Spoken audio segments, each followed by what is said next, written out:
Hi guys. Hello to my vlog. Ito po yung guys.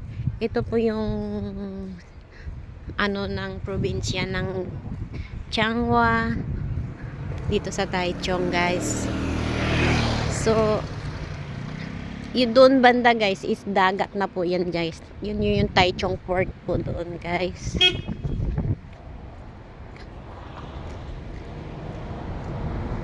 Tapos ang po dito guys, ang mga tanim po nila dito guys is yan guys.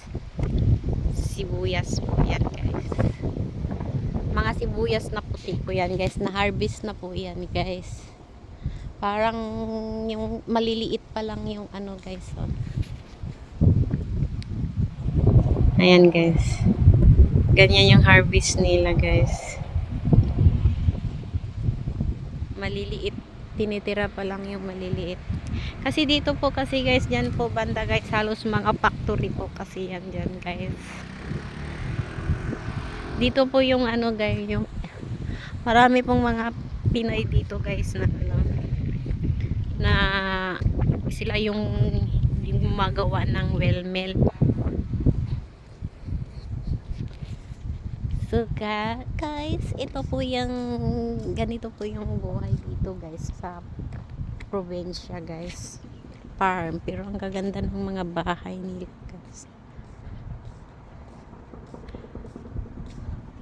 Ang sisipag po ng mga farmers dito guys, sa totoo lang, pag winter po guys, ang tinatanim nila dito guys tuwing taglamig guys ay ito guys, gulay po ito guys. Oh.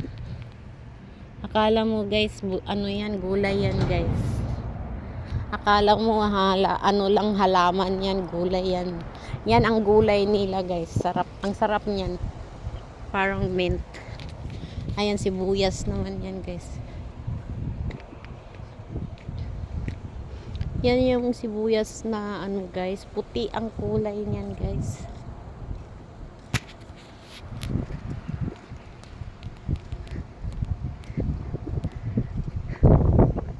Kasi ayan po guys, probinsya, dagat po yan dyan. Tapos doon po yung Taichung Port. Nandun po yung guys, yung mga guys, gawaan ng ng well mill. Halos karamihan mga Pinoy po worker doon guys, mga ex-Saudi.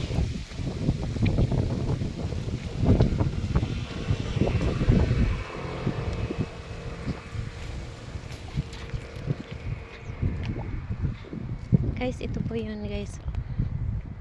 Ayan po yung sibuyas guys. Na harvest na po ito guys. Ito, ano ba ito? Sibuyas.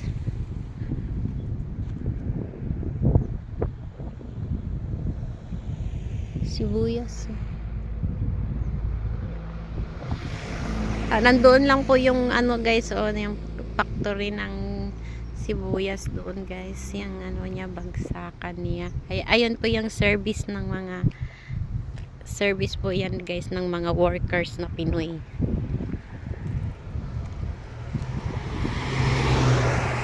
So dito sa probinsya guys, ganito lang po guys, napakatahimik po dito guys kaysa city guys. Sarap po tumira ng ganito guys. Kasi yung doon, malakas po ang hangin dito guys, malamig po dito kasi nga malapit sa dagat. Ayan, ito po yung view nila guys. Ang tahimik, mga yan, apartment ginagawa pala.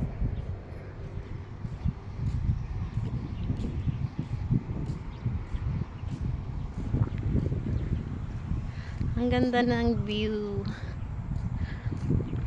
Kasi guys, pumupunta lang po ako dito guys kasi nga